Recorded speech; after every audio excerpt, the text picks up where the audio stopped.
تفاوت نکند لیل و نهار، خوش بود دامن صحرا و تماشای بهار. بامدادی که تفاوت نکند لیل و نهار، خوش بود دامن صحرا و تماشای بهار. صوفی از سوم گوی خیمه بزن بر گلزار، از سوم گوی خیمه بزن بر گلزار. اینه وقت است که در خانه بخسبی بیکار، اینه وقت است که در خانه بخسبی بیکار.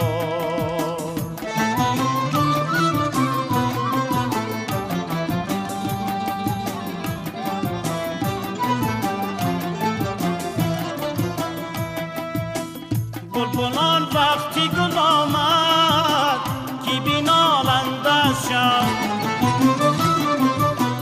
لکم از بلبلی مستی تو بیناله هوشیار. خبرت هست که مرغان چمن میگویند آخر خفته سر از خواب جهالت بردار.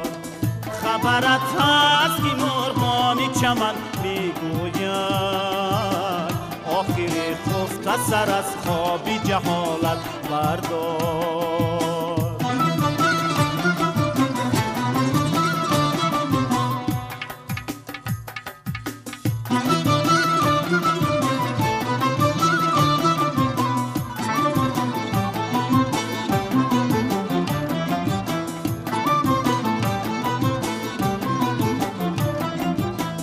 آدمی زاد اگر در طرب آید نجم،